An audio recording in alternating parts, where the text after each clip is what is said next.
Can Modi's India be trusted? And will they fight with Israel in the Malhama? I like the question.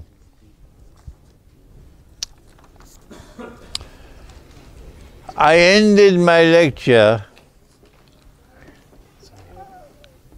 with a statement which I hope will provoke other scholars to continue where I left off. I said the fate which awaits Muslims in Hindu India appears to be the same fate which has befallen the Palestinian people, Muslims as well as Christians.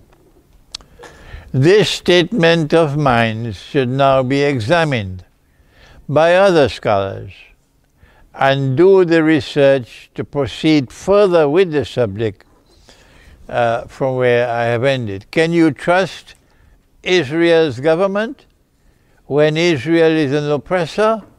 The answer is no. And you can see that Russia is now moving away from Israel. Russia is now distancing herself from Israel. When Israel was attacked on October the 7th last year, Narendra Modi then made a declaration publicly that we stand firmly in support of Israel. But when Israel then began the response, which was already pre-planned, and the world was seeing Israel as an oppressor, the Indian government then forced Narendra Modi to keep quiet. And India then began a balancing act. So yes, there is Narendra Modi who is vehemently pro-Israel, but he cannot say it publicly now. And so you can't trust him. What is likely to happen when the Malhama takes place? I'm happy I didn't have to deal with this subject in the lecture. I can deal with it now in the question and answer session.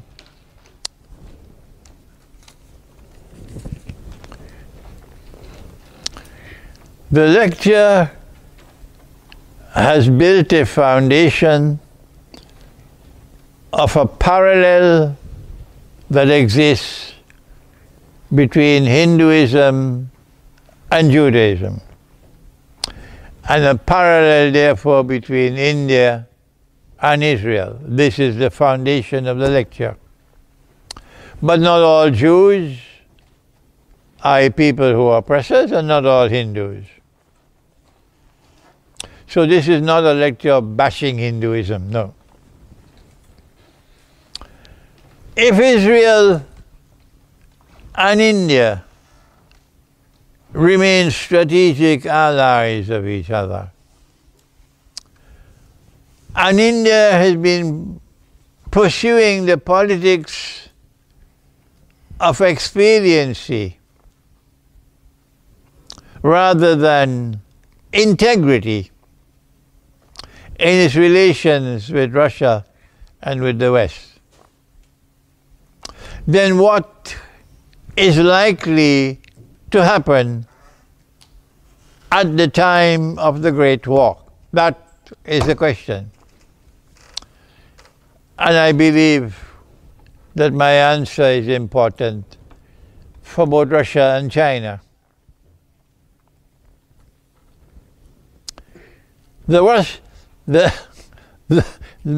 My view is that the Great War cannot take place and will not take place until Israel chooses the time.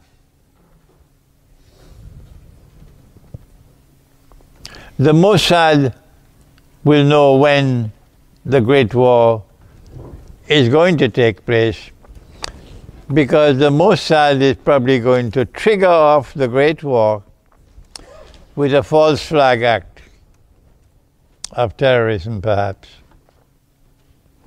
Since Israel will have advanced knowledge of when the Great War will take place, Israel will therefore be able to plan to exploit the opportunity for their advantage.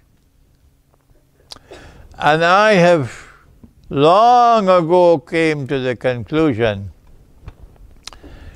that Pax Judaica cannot succeed Pax American. I hope you've read Jerusalem in the Quran. Put up your hands, let me see those who have read Jerusalem in the Quran. Oh, I'm disappointed.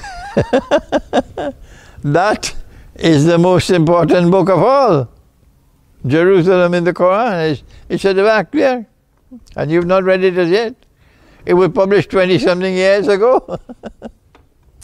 That is the book which says that in Surah Al-Mursalat, when Allah spoke and He says, بعد أعوذ بالله من الشيطان الرجيم انطلقوا إلى ظل ذي ثلاث شعب, proceed to a shadow comprised of 3 parts.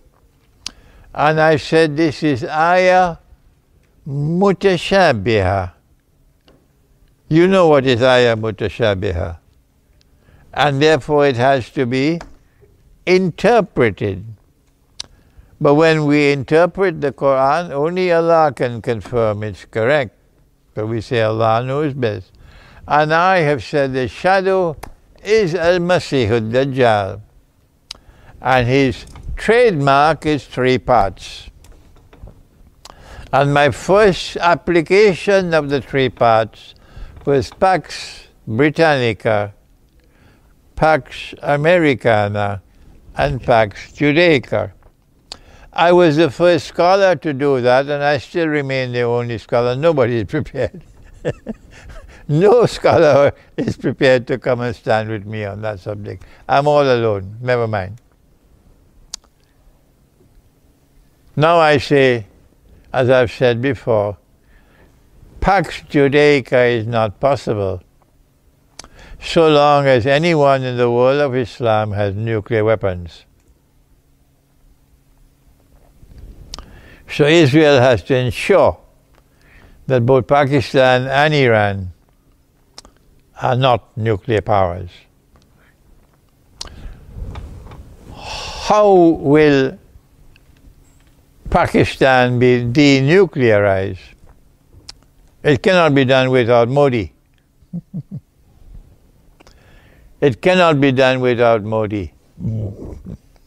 So the horrendous news I have to convey to Hindu India is that your Prime Minister and your government are likely to act in collusion with Israel to attempt to denuclearize Pakistan. And any attempt to denuclearize Pakistan is going to result in nuclear war in the subcontinent, with millions and millions dying. But Israel doesn't mind. If millions and millions have to die, Israel doesn't mind, and Modi doesn't mind.